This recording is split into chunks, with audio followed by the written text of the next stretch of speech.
The news broke yesterday because I was all like getting heavy into, oh my gosh, all of these security failures. There's so much new information coming out, and the Secret Service is going to be in big fat trouble. And wow, they screwed up even more than we thought possible. Trying to get real deep into that when all of a sudden it was announced that Joe Biden has COVID. And he was in Nevada about to speak at some sort of event, I think in Vegas.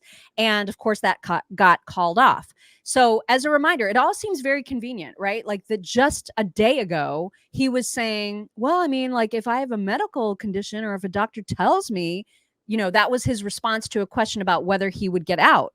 Right. So, we're going to get into the nitty gritty about this, and we're going to kick it off with that very part of the interview. We played it yesterday, but it's worth a repeat in light of his new diagnosis. If I had some medical condition that emerged, if the doctors came to me and said, you got this problem, that problem. So that's what he said. Yeah. Dude's always sick though. I mean, he always has a cold. He always has something. He's like quintuple boosted. Why do you have COVID again? Right. I mean, exactly. It's a legit question. I'm asking a question for inquiring minds because you're supposed to not get it, right? I mean, that's at least what he told us back in the day. Mm-hmm. Anyway. So he found out he had it, and this event that he was supposed to speak at, they had to let down their crowd who, people that ostensibly were super excited for him to be there. Here is the head of the event making the announcement. Regrettably, I was just on the phone with President Biden, and he shared his deep disappointment at not being able to join us this afternoon. The president has been at many events, as we all know, and he just tested positive for COVID. Oh, God. So, of course, we understand that he needs to take the precautions that have been recommended, and he did not obviously want to put anybody at risk. Really? Because this was an hour before that right here. Look at all the precautions, you guys. Look at them. Look at those precautions. So many precautions. Yeah. Let me get all up in your face, lady. Oh, I'm now, gonna granted, cough on my hand. This was before he was diagnosed, but still. Yeah. But seriously, how often do they test this guy for COVID? They probably test him every damn day. Yeah, every day. My God. I know. That also seems dreadful. Well, and now they said he's about to get or did already get his first dose of Paxlovid. And they could poison him. I mean, they want him out so bad. Oh, without question, they're totally going to Hillary him. I don't doubt that either. I don't doubt it. I mean, this you're is not the only one. Very convenient thing, Yeah, you're not the only one thinking that, Mock. Okay. I mean, like seriously, I'd say like 70% of us are thinking that. Okay. Come on, you guys, right? Just the timing seems very sketch, you guys. You think? Very sketch. You think the timing sketch? Okay. Yeah. Mm-hmm. And you know who else everybody should be friends with? Our friend and sponsor of the show, Zach Abraham from Bulwark Capital Management. He is doing another one of his super special inflation webinars. It's coming up on July 25th. So that's next week.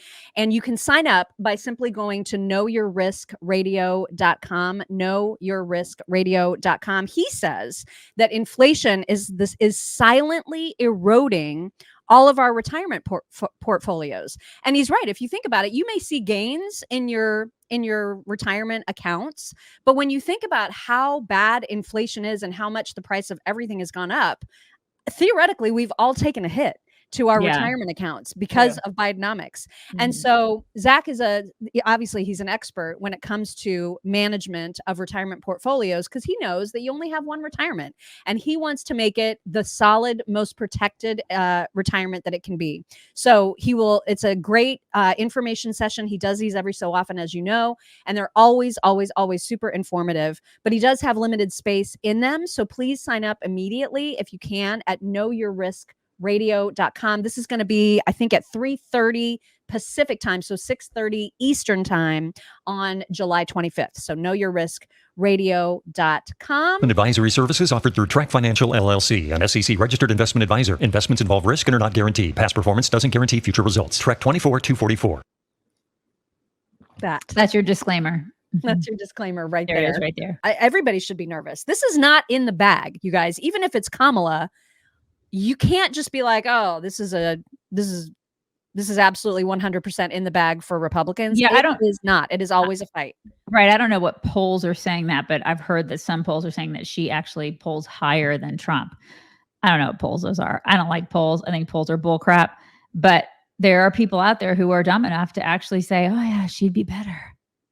I mean, and people will get re-energized by a newer person in this race. They will. I mean, these are the same people who are like, all the stuff that happened last Saturday was staged. There are really dumb people who live amongst us. And they would vote for her.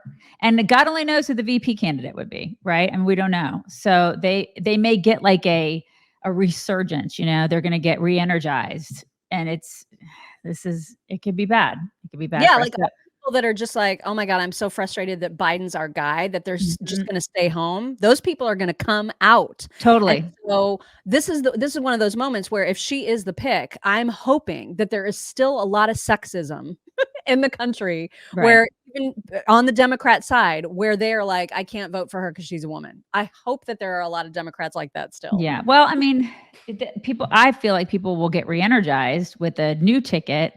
Plus, I don't know if you guys know this, but they cheat. Right. So we just cannot rest on our laurels. You know what I mean? We have to overwhelm the polls. Exactly. Andrea Viola says Dems are trying to get legislation passed for term limits on the Supreme Court. It just happened this week. Yes, we talked about that earlier this week. Biden was talking about it. So you should watch every show and don't miss a single democracy's at stake. Joy Reid, wow, was she ever psycho yesterday? So the first psycho thing she said was immediately after the diagnosis that Biden had COVID. She decided that's actually a good messaging tool. If that makes no sense to you, congratulations, you're a normal human being. Here she is to explain her crazy. Spread COVID around, but also to remind people of what hell we went through with COVID because of Donald Trump. Here's a great messaging opportunity for President Biden to bring out the tape and remind people of how many people died. 1 million people are no longer with us. People's grandmas were dying alone with their iPad. Great opportunity and messaging opportunity should the White House choose to take it. This is a great opportunity. Oh my God. And didn't more people die under Biden? I actually don't know the answer to that question. I do not know. I feel like more people died under Biden. I don't know. We'll have to find that out. We'll have to get the stats. Yeah, I genuinely do not know. But I mean, trying to use this as some sort of reminder about how bad things were under Trump, like that makes zero sense. It makes zero sense. Meanwhile, she will deify Fauci. You know what I mean? Yeah.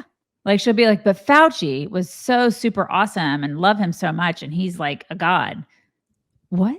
He was the one running the show, like basically running the show during that time. He was the one making all the recommendations and telling everybody to do this, do that, blah, blah, blah. So, okay. All right. Doesn't make any sense. Brett Baer was reporting on the COVID diagnosis, and then they had live shots of Biden getting onto Air Force One, the short stairs, not even the big tall stairs, but the short stairs. And you guys, like the whole Fox crew had to watch and comment on the fact that he looked nearly dead. Watch. There you see him taking his time going up the stairs on Air Force One. He was diagnosed with COVID-19 today, canceled remarks in Las Vegas. And it comes on a day where a top Democrat asked him to withdraw from this race as he finally gets to the top of the small stairs on Air Force One. It also comes on a day when the AP had a graphic a poll in which they asked people whether he should withdraw from the 2024 race. Thumbs up. Overall, 70% say he should withdraw. Republicans, 73%. Independents, 77%. But perhaps the biggest number here is that almost 2/3 of Democrats say President Biden should withdraw from this race right now. We've decided that this band is too loud, so we're going to have microphones, and we're going to make sure that you can hear every word we say. It is kind of Let's loud. bring in our panel. Fox News chief political analyst Britt Hume, the 5 co-hosts Jessica Tarloff. Oh, yay, she's back. Trey Gowdy, former congressman from South Carolina, and Byron York, chief political correspondent of the Washington Examiner. Britt, that was a slow move up to Air Force One. Yeah, and quite apart from that, and quite apart from the fact that he's now ill with COVID, I must say, Brett, I think for the first time today that the chances are well better than even that he will not be the Democratic nominee. The forces arrayed against him are growing still, more behind the scenes than in front of the scenes.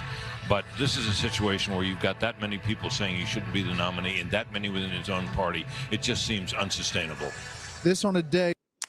Wow. They should have given him like a roof slope to walk up.